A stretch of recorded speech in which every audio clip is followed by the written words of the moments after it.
Hello, I'm Carrie Gard, and welcome to Tea Time with Tech B2B Founders, not to be mistaken with my other show of Tea Time with Tech Marketing Leaders. I decided to host a new show to have startup founders on to hear their stories, because there's nothing better than a story and nothing better than a startup story, and how all these companies that we get to work with got founded and where it all began. And I am just a sucker for a really good story. So I started a podcast so I get to hear them on a regular basis. And today with me, I have Tracy Camp from Upsight. Tracy, welcome. Welcome to the show. Thank you. And yeah, I'm indeed a founder. You are indeed a founder.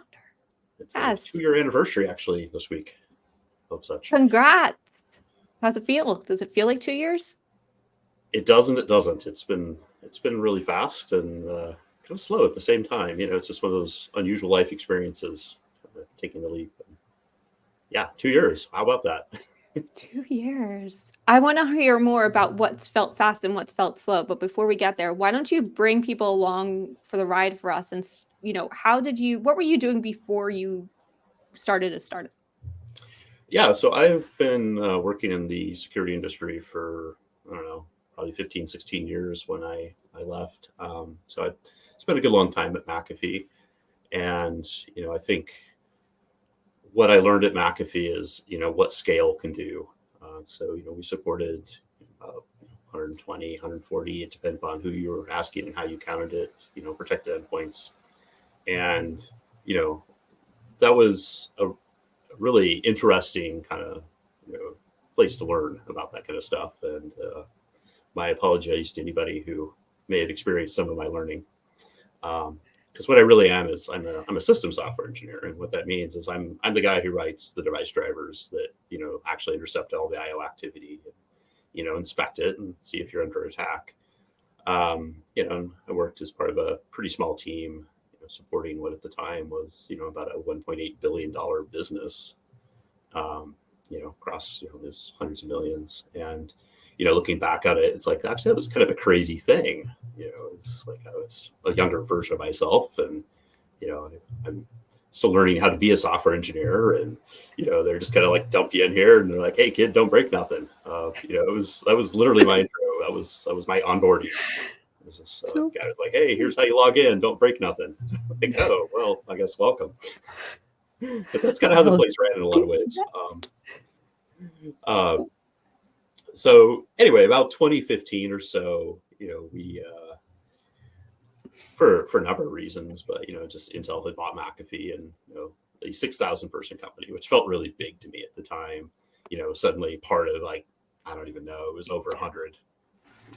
Astounding. And it's like, I don't think this is for me. And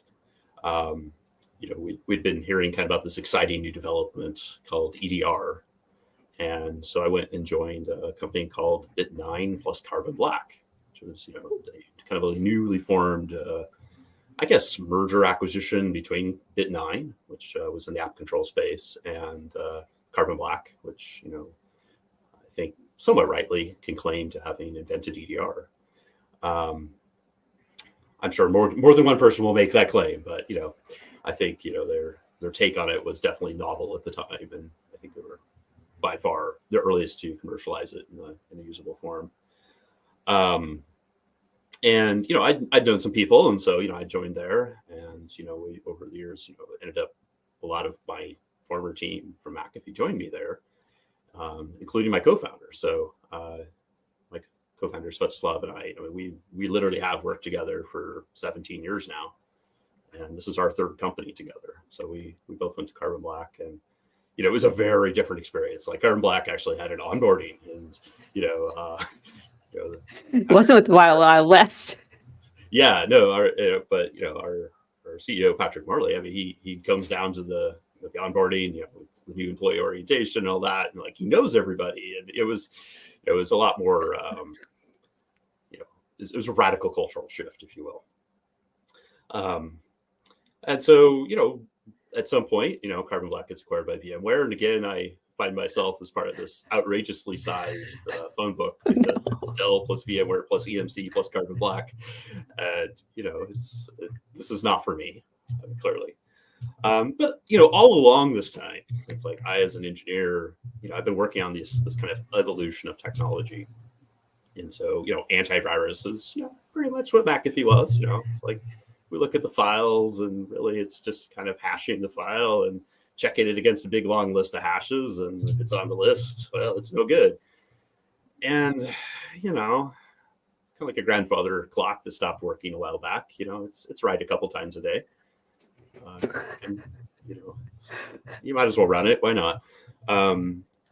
But we had this notion that there's a better way to do this, which is really to look at behavior, because really it's the behavior that makes something malicious, and that's really the dogma behind EDR. It's like it's a lot easier for an attacker to change the bits, to break the hash or just kind of mutate polymorphism and all these kind of techniques. Super easy around AV, but it is so much harder as an attacker to change your tactical steps that you're trying to take to achieve the outcome of the attack. And you can kind of create these bottlenecks of behavior where the attacker has to pass through this bottleneck, and you can monitor that, and you can write rules around that and watch all that, and it's really much more effective. And so EDR is a really complicated thing. It's a really complicated thing, and requires a lot of human expertise to make it work. And we're kind of sitting there looking at that as system software engineers, and we're saying, well, this is kind of like the big data answer. It's invented by people who look at the problem space. They're like, we should collect lots of data and then analyze it. And we're kind of kernel engineers. We're like, well, we have all the data. It's right here. And we just kind of like we start to really question the fundamental premise: is this even a big data problem? And we kind of come to the conclusion that it's not. And that's kind of what we founded Upsight on, was that idea. And a big data problem, meaning that there's just so much of it you don't know how to parse it, or big data is in just trying to get the data? What do you mean by? Well, we actually just say, like actual endpoint security. I mean, that's what we do, is not fundamentally a big data problem. You can make it into one. Clearly, it's, kind of EDR's problem space. It's like, yes, collect all the data, then we analyze it, we try to pick out attacks. But, attacks happen on computers.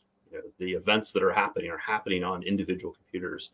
And, let me preface, we're not claiming we have solved cybersecurity. No one should ever claim that. But, for kind of the initial stages of an attack, it all happens on a single computer, and we can correlate all of that. We can basically do everything that a threat analyst is doing with an EDR product on that machine and in real time. And so when we founded the company, we had this kind of notion that really we kind of wanted to make something that was a little bit like EDR in a box. And maybe that was we've decided it's a terrible description at this point, but and we didn't quite know how we were going to do it. But it's like, all the data is right there on the machine. We should be able to detect the attack and prevent the downstream consequences. And so about 2 years ago, we set off, and well, at least I set off, and Svetoslav joined me. It's about 6-7 months later, but and we started looking at this problem, and we realized that attacks actually kind of follow a natural language. And so if you look at MITRE ATT&CK framework, this is something I'm a huge fan of. Is it's this grid of like tactics and techniques. And the tactics are the things that the attacker is trying to achieve. Like they want to deploy some ransomware, or they want to exfiltrate your data, or they just want to spread the attack laterally. And to achieve that, they're going to employ specific tactics. And I'm looking at that, and what's going on in my head is like, this looks like a periodic table. So if you go all the way back, to the kind of invention of modern chemistry, it's like this guy Mendeleev, he comes up with this periodic table, and there's kind of this light bulb moment of like, wow, there are patterns here. And this table he has predictive power. Like you can kind of reason about things that we've never seen before, new elements. And in fact, there's most of the periodic table, has been filled out sort of based on, we know there should be an element of about this weight somewhere out there. Let's go find it. And actually looking at MITRE ATT&CK is like, I'm having that same kind of sensation of like, I can predict things with this. Now it's not a periodic table exactly, but it has that predictive power to it. And so kind of deep, getting into all this, it's like, actually, if we said MITRE ATT&CK is a kind of language, and each of the tactics are verbs or nouns, members of this language of attack lexicon. We can actually start to build a language model around this. And we did a little research, and this totally works. So that's what we do, really.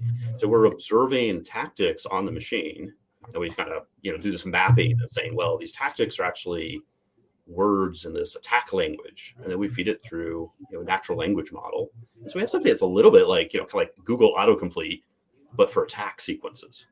So when the attacker starts doing something, we can start to make predictions like, okay, very likely to complete this sentence, if it has the sentiment of you're being attacked, the next word in the sentence is going to be this technique or this technique or this technique. And, so we make this prediction. And if we see that prediction coming true, we can start to build confidence that you really are under attack versus just installing software, because that's kind of a different sentence and a different sentiment, if you will, coming out of that sentence. And so, we can actually do this with a fairly compact language model running on the endpoint, which is kind of getting back to that, we fundamentally challenge, is this even a big data problem, at least for this piece of the problem space? Right. Because when you're building language models, it's a lot of data that you got to process to then usually, right, in some regard, it's all data fed, and then it builds those models based off of that. So if it's not a big data problem, then how? The fun thing is it's a small language. It's not a large language. So we're not building a large language model. This is a small language. There's at most a few thousand words in it.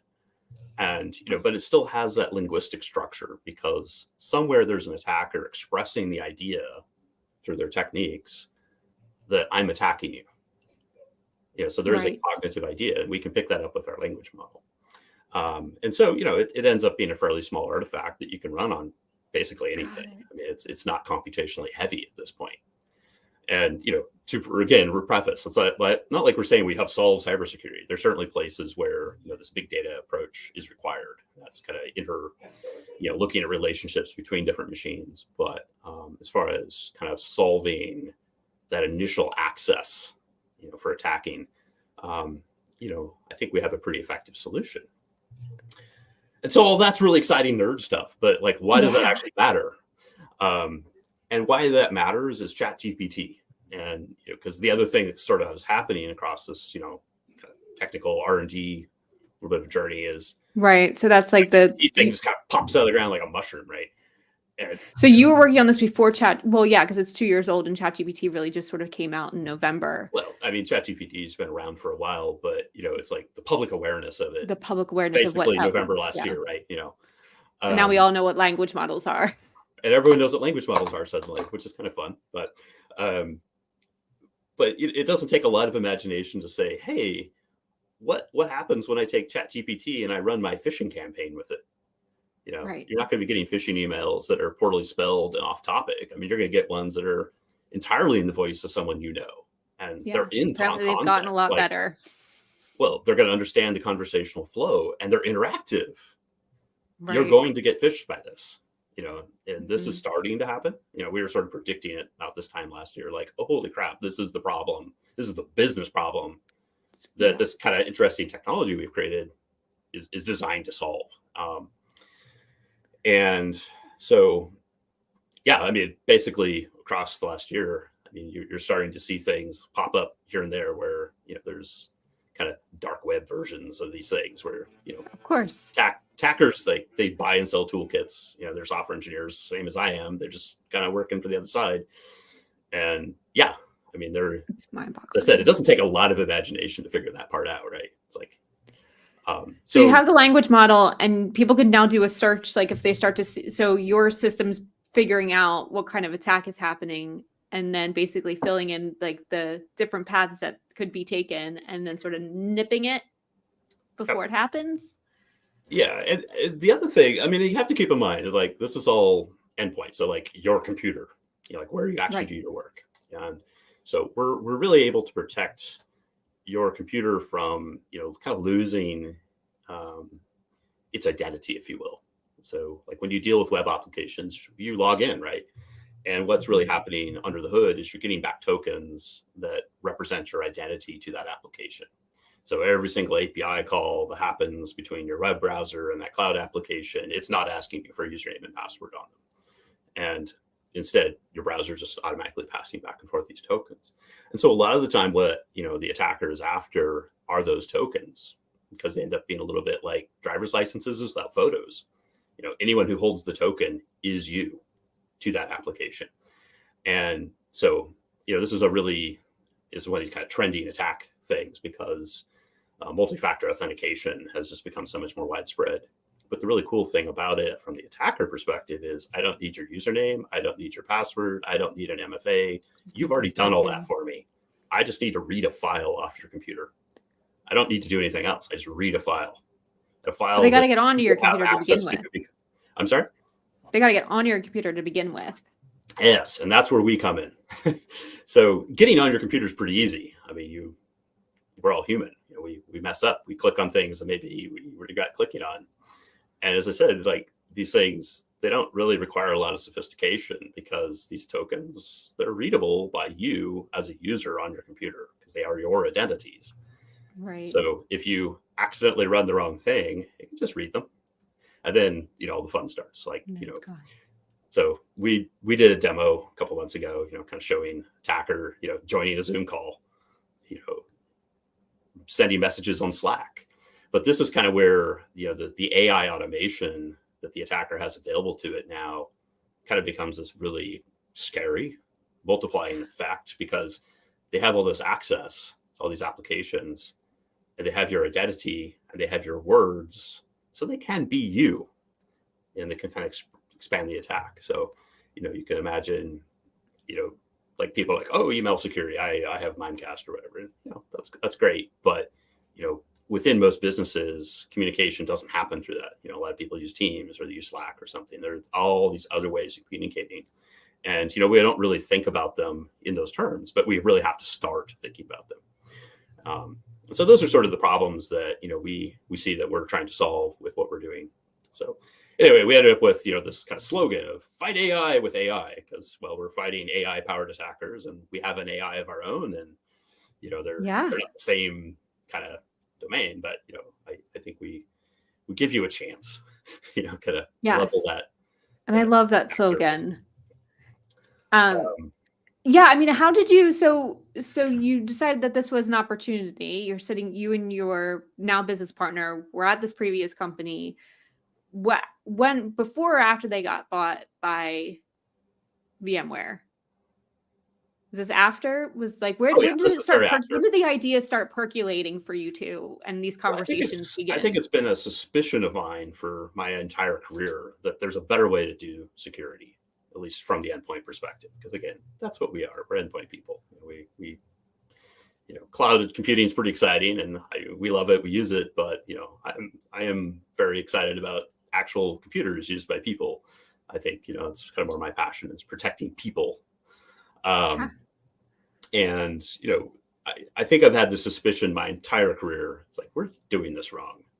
And so, I really just kind of looked at, and I definitely don't want to say bad things about VMware. They were a really great company as far as like being acquired by them. That was a good experience and whatnot. It's just that, it just wasn't for me. That's all. Yeah, that's totally fair. So I try to look at that as an opportunity. It's like, well, I could just go get another job, but I've had this kind of thing, bugging me all these years. It's like, all right, mid-40s, I should make my move if I'm going to, you just get off the pot and do it. So that's what we're doing. So did you sit down? So did you share this idea with your business partner, and then you just sort of had started having these chats? Was it over? Like, paint us a picture here. I mean, this is like the fun of where startups happen is like those initial conversations and where and like how you got going. I think we really saw that there was an opportunity more so than we saw that we knew how to solve it per se. Other than this like vague general idea that, there's more we can do as kind of endpoint nerd people to solve security on endpoints. We didn't really have this is how we're going to go do it at that point, but we definitely saw that, there's kind of this space that, wasn't really being fulfilled correctly. Cause as I said, maybe, it's kind of like a broken clock. It's good enough every so often, you might get lucky. But EDR really changes that. But in practice, what you're going from is like you can have somebody running around your environment for years before, say, like the FBI calls you and says, "Why are you attacking our website?" EDR will take that down to like 8 or 9 months. So that's dramatic improvement, but 8 or 9 months is a long time. And that's the in practice. It's like theoretically. I mean, if you're really well funded and have this huge SOC team, I mean, you can do a lot better than that. But almost no one is. It's like where are you going to hire the people, even if you had the money? There's this human capital element to all that. And so the opportunity we really saw was kind of solving that human capital problem by doing more work on the endpoint and kind of leaving the more complex, things that kind of somehow get past us and start moving laterally. I mean, that's really where, the SOC analysts are going to be better deployed than just kind of taking care of the garden variety routine, if you will. Somebody clicked on a phishing email and, people are people. It's fine. That's what they do. Yeah.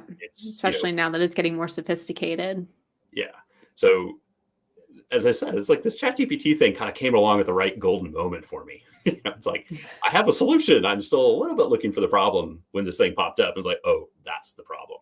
Because a lot of what other vendors are doing with AI is they're kind of working on their false positive rate. All this cloud analytics, it just gives you billions of alerts if you let it. And so they're using the AI to kind of collate or curate all that down to like, oh, these are the important ones. You should go investigate that. But kind of what we're able to do is, we're sort of automating responding to true positive alerts. You really are under attack. But it's an attack we can handle entirely automated on the endpoint because, again, we have these attack sentences that we're building. Like we know all the tactical things that happened before, we get to the point where like we're pretty confident you are under attack. They're starting to read your credential files. That's no good. And so we can actually roll all that back. So, the other little phrase we have is like, predict, that's our model. Interdict, like, okay, you're under attack, let's stop this. And then finally evict, which, it's like, we're going to roll it all the way back. So it's kind of like you press Control-Z on that whole sentence, it just disappears. And, by doing that, we can automate a response, basically. I guess the other joke I often tell, having worked on EDR, and so I feel I can tell this joke, is that the R in EDR stands for response, but it's almost silent. So really, it's, people are deploying EDR products, Yeah. It's sometimes a little after the fact. Oh, so, it's very after the fact. And so we're really kind of closing that loop. It's like detection and response are like one and the same with what we're trying to do. Yeah, you're getting there before it happens or as it's happening versus after it already has happened, which is wild. So where are you now? You said you had this inkling that there was a better way to do it. You and your business partner have been at this for 2 years. So do you have a working language model? Is it up and running? Are you still working through like where, if you were to sort of break this down into milestones of like what you're trying to accomplish as a startup, where are you right now? Well, I think milestone 1 is always funding. That's always the exciting problem as a founder you have to solve. So, we very much solve this as a leap of faith, as our pre-seed, I guess, angel, I guess we're self-angeling, maybe that'd be the right way to put it. It's like we had worked for a company that had gone public, got acquired. So, we had some success from that. And we sort of reinvested that in ourselves and just kind of lived off of savings for a lot of that time. Great. And that's the big leap. But through that time, we're building, the technology such that we can kind of show proof of evidence that this approach is going to work. And we're trying to build the business model around it. And as I said, ChatGPT basically came along for me at exactly the right time. Thanks for doing my job. A lot more clear why what we're doing matters. And so, midsummer, I mean, we finally cracked that funding nut. So, we had a really amazing group of funders and, people who had invested in Carbon Black early on. We have some support from our local, investment community. So, very excited about all that. And so we have a team now, so it's not just Svetoslav and I pecking away 80 hours a week, I hope they're not working 80 hours a week. I really do. They're great people and they need to stay rested. So, but it's not just me doing everything. Yes. That's pretty amazing. It's just having that transition. And let's talk about that funding journey for a second, because you said it was a nut you had to crack. So what was that for you? Was it, putting a pitch deck together, finding what was that journey for you in getting in front of those right folks and then being able to get the funding you needed? So I would say, I definitely had a lot of help and support from everyone, who I'm a great consumer of advice, and, I've received a lot of good advice, and, at some point, it's like everyone, but someone tells you something, like 3 different people tell you something more or less the same. That's probably a fact, and you should work with that. And so I had an opportunity to, kind of go with one of these like boot camp kind of things, like kind of get the pitch deck thing going and, kind of refine a few ideas. And that was really helpful. That's definitely a journey of learning to be very concise, just practicing. It's tough. But, really the trouble is that as a founder, you're not going to get anywhere with kind of a cold call at that stage. You have to know someone who knows someone. And for us, that basically is what it did come down to, is that, I had a pretty good relationship with, the Carbon Black CEO, and, he has a network, and, we kind of had been talking with him throughout this whole thing, kind of developing the idea. And, he eventually made some introductions that really changed things for us. And, we're pretty excited that he's actually, an advisor to our company, and he's also an investor in our company. So, it's, that really, it's, I think emotional is a little too strong a word, but, it's really heartening to have, that vote of confidence from that. Yeah. The validation in that's huge. Yeah, no, it is.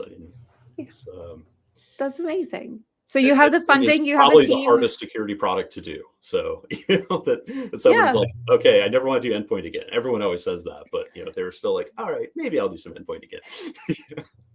Well, when it's really hard to move out of the thing you're most comfortable with, especially if you see an opportunity to do it even better. So that's so exciting and so helpful. You got the right people in your corner too. It's, as founders, you can sometimes end up on an island, especially if it's just 2 of you at the beginning, just trying to figure it out. So way to find your people. That's hard to do. That is awesome. I would say the other thing that, it's like, I and my co-founder, I think we're what you're politely referred to as technical founders. We don't come from a sales and marketing background. We don't have a product. We're very senior engineers. We're very good at what we do, but the business side is something we're learning. And so I think you get a lot of skepticism right up front, like, oh, so you're founding a company? Yes. So they're like, well, and where's your adult supervision? Like, well, I'm actually hoping that, you might provide us some funds and we can hire some people with expertise in those areas. And, it's not that I'm unaware, but, that is definitely one of those challenges that, if I was to do this again, I would go out of my way years before to make a lot more connections in that world up front. I used all of them, but it's the more you have, the more you have. So it's true. As founders, it's really important to network. And when you're when you're used to being technical and in the weeds and building of the thing, it's a different mind. The thing is just sort of assumed.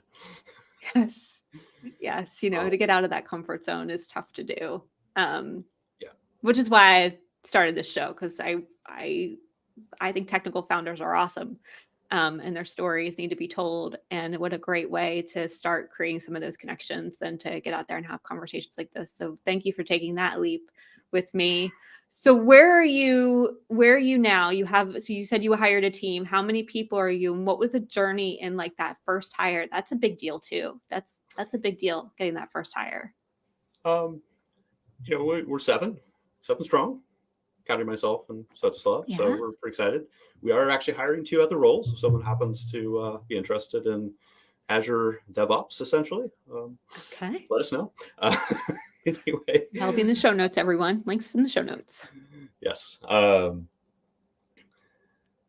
No, I would say it's like the technical part of the team, that was kind of a no-brainer. Like, as I said, a lot of the team I worked with at McAfee, an amazing team, always has been an amazing team. I worked with a lot of the same people at Carbon Black. We added new faces, we have new connections there, but same thing. I just reach out to people like, hey, if you're in the same emotional state place I was, you want to try something new, we got an opportunity, and we got to get kind of the nexus of our team that way. So the technical side wasn't too hard. And I used what contacts I have in the product world to, find a product manager. So that's our Richard who joined us. And so, I think initially this hasn't been too hard as far as like assembling that team. Growing from here, that's probably where the challenge will be. But yeah, we have a product that works. It definitely stops attacks. In 2 years.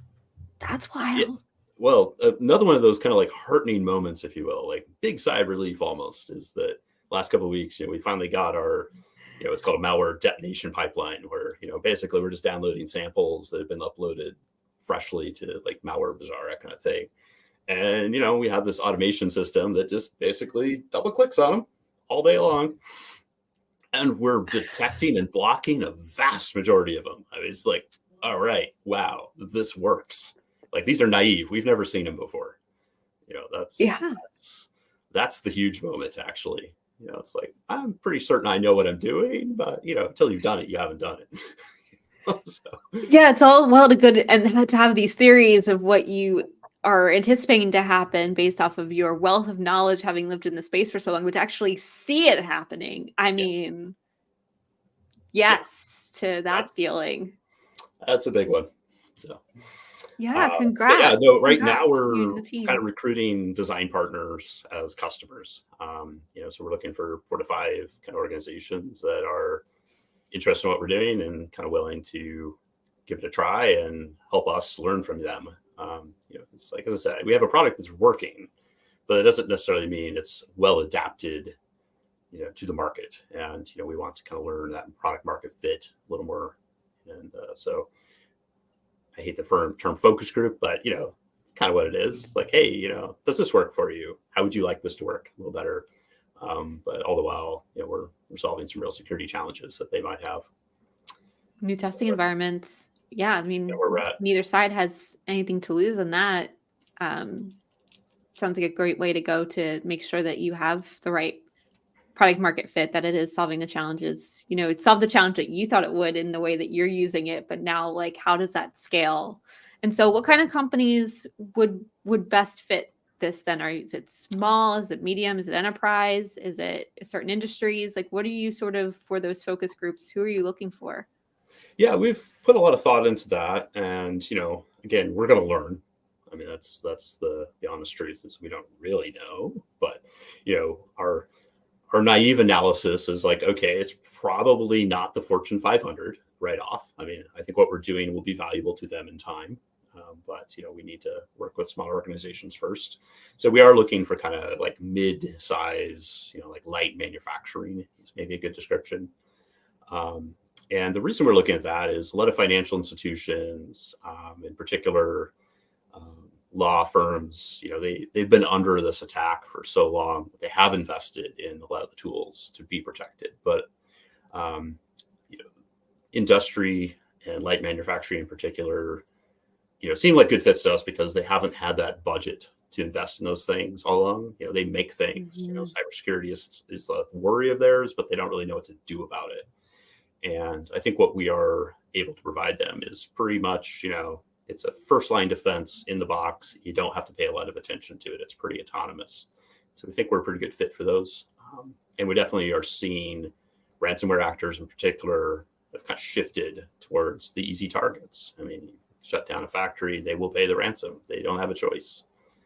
They are not in a place to come back from that in any other way. So you are seeing that kind of shift happening. So that's kind of who we've been trying to talk with.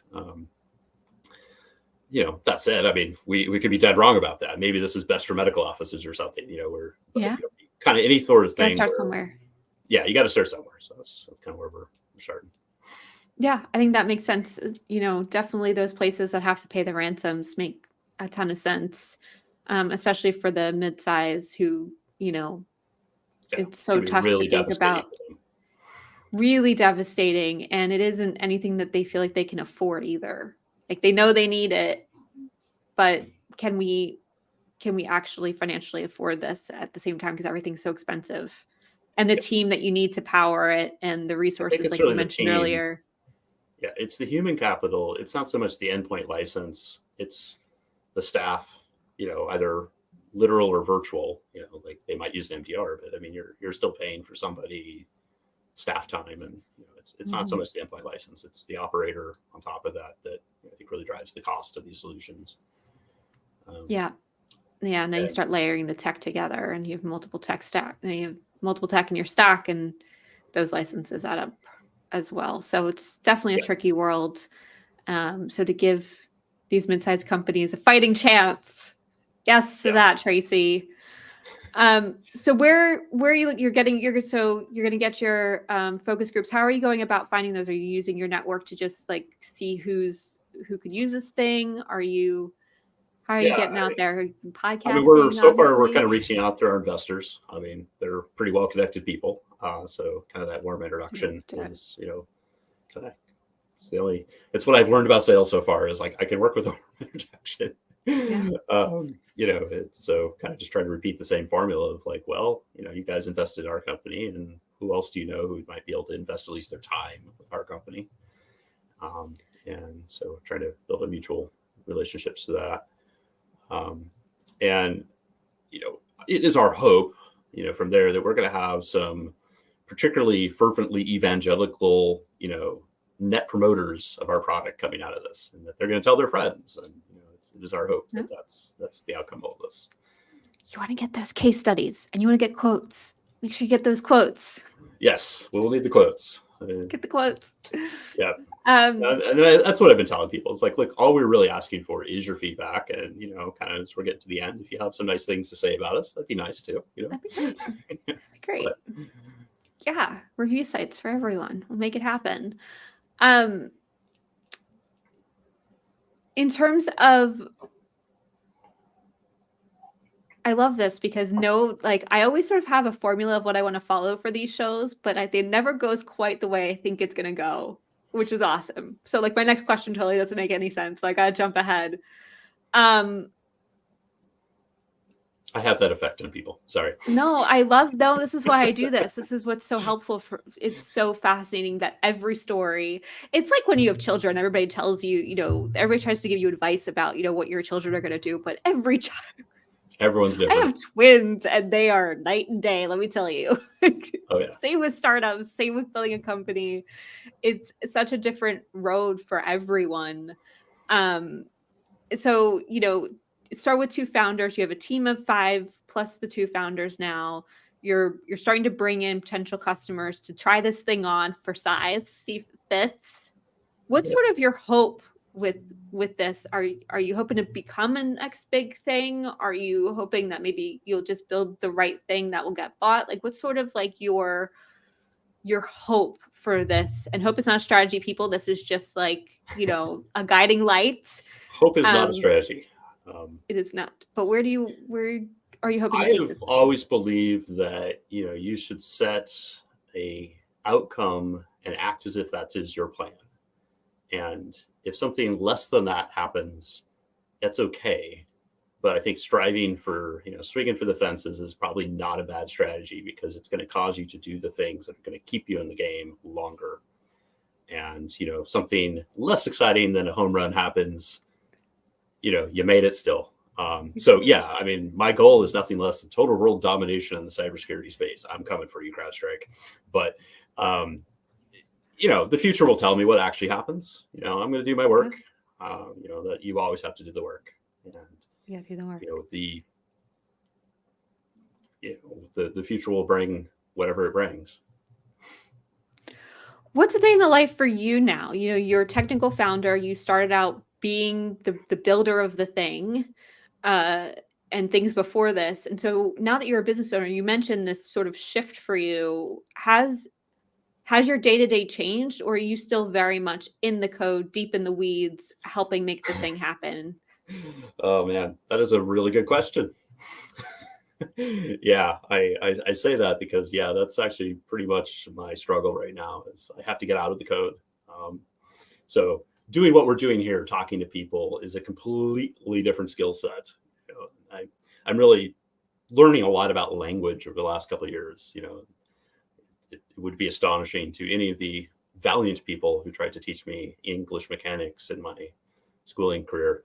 And thank you if you're out there. Um, but you know, it's like software engineering is very much a language activity, but it's a non-verbal language, and it just sort of takes over your brain, and you kind of lose the ability to talk to people. And talking with people is a very verbal language, and switching between those two is probably one of the things I really, really underestimated how hard that was going to be. Like I almost have to like kind of clear a day before or after, you know, I'm going to go talk to people to kind of give my head a little bit of time to reset. And so, yeah, I am really struggling to not be in the code, which is kind of why we were hiring. If anyone's looking, I'm trying to fire myself from my software engineering job. So that I can actually focus on, you know, learning what I need to learn to grow this business and be in a mostly effective CEO, hopefully, and, you know, get to that next stage. It's exciting. It's hard. I'm married to a developer and engineer, and so I always have to give a. It was a long running joke for a while. When my parents started to come visit us, because we lived from Philly, but we moved to Seattle, and so my parents would come visit us and they'd stay with us, and I'd ask my husband a question while he was reading or in code, and there would be a delay. I'd ask the question, then I'd turn around and keep doing what I was doing. They're like, he didn't respond. I was like, oh no, wait a minute. Yeah. Drives my wife nuts. It is such a part of my identity. Like someone asked me, what do you do? I still say software engineering, but I have to like stop myself. No, I'm a founder and a CEO. That's what I am doing now. I have literally taken a career change. And I guess I would say I saw it coming, but I can't honestly say I thought through the implications of that. You know, it's like, do you miss it? Oh yeah. Now software is what I like doing. I mean, I think I'm going to be okay at this. So like, I don't dislike this, but you know, it was not something I was like, oh, I want to be the CEO. No. It was just, I drew the short stick. So here I am. But I think you're doing great. Okay. You're doing great. I am really excited for this product. I've been in the cybersecurity space now for over 6 years. And the way you're talking about it seems to be like, you know, passwords are all well and good and trying to have password and then protection is fine, but it's not where it's, to your point, like it's not even how they're even getting around multi-factor. Like what? Yeah, no, your passwords are meaningless. Seems to be that way. So good on you for being ahead of the game. Good on you for figuring out this AI and fighting AI with AI. I love the slogan. Last question for you, Tracy, because I think this is always such a hard founder thing, is naming the product. So was it a pretty straightforward, easy thing for you guys, or did it take a lot of noodling? What was sort of that journey of like, what are we going to call this thing? Well, we're doing the rather uncreative thing of we're calling the product Upsight Security. And we happen to have this name that we already had called Upsight Security. But yeah, that name, that's, you know, it's a science fiction reference. You know, you're a fan of Neil Stephenson, which I am a huge fan of. You know, he used this phrase in a couple of his books. And, you know, I just kind of thought that was kind of an interesting way of talking about, you know, kind of, as I said, I don't know, maybe light bulb is too strong of a word, but I did look at the MITRE ATT&CK framework and just like, this is a periodic table.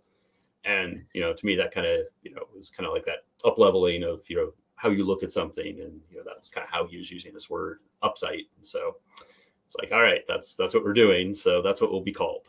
So, the best company names come from sci-fi. I love that. I'm working with a company right now, and their idea came while they were watching The Expanse. Like they were thinking about all the stuff going on in their background, and then as they're watching The Expanse, it just was like, this is what we need to go do. And now they're building microfusion reactors because, Yeah, that's what you got to do. that's what you got to do. I So always live in yes, awe of like the truly great sci-fi authors. I mean, I don't know where they're channeling this energy from, but I mean, being able to tell a good story, but also sort of just kind of casually laying out this framework of like, hey, this might be possible. And people like myself come along and are like, yeah, we can do that, but we would never think about it ourselves. Yeah, it's wonderful. Tracy, I'm so grateful for this conversation. Thank you for coming on with me. If people want to learn more about you and Upsight, where are you these days? Where do you hang out? How can they continue to follow your journey? Well, we're upsight.ai, so that's the website. So that's a thing. Everyone has one of those. You can find me on LinkedIn, Tracy Camp. Not too hard to find. I'm the guy with the Upsight security. And that's about the extent of my social media, to be perfectly honest. I'm terrible at that part. It's really tough to do. It can swallow you whole if you're not. Yeah. That's it's really tough to do. I have to really jealous of my time, even for myself. So it's true. You can work all day as a founder. It's very easy to do. So easy. I'm so grateful. Yes, the boundaries are important. Boundaries are important. Last question for you, Tracy, because you are human and more than a founder. The last 2 years, other than founding a company during COVID, because why not do it then? That seemed like a good time. Definitely a good time. Have you picked up any other new hobbies, or have you done anything different given the change of the world? Are you traveling more? What's sort of new and exciting for you given the upside of the COVID? Well, I guess to retell a retired joke, how do you know if someone's a diver? A diver? Because they'll tell you. Yeah. I actually just completed my open water diving certification this last weekend. So that's pretty new, pretty crazy. I haven't done anything quite like that ever before. It was a lot of fun. So I guess. Oh my gosh. Where are you going to go? Where's your first place you want to go dive now that you have the... We have a trip planned to the beautiful island of Hawaii, and I'm going to go with my son who had done this through his college experience. And so I'm pretty excited about being able to join him on a dive. Just looking forward to that. So I want to see pictures. We're going to make that happen. That's amazing. Well, I'm so busy dealing with all the information. Like diving is just a lot of information you have to pay attention to that I really didn't have time to look around much. Maybe next time. Maybe next time. Yes, as you get better for sure and get the hang of it. Yeah. Oh, but how amazing. Hawaii. That's going to be, gorgeous. No. Wonderful. Tracy, thank you so much. Yeah, thank you. This was fun.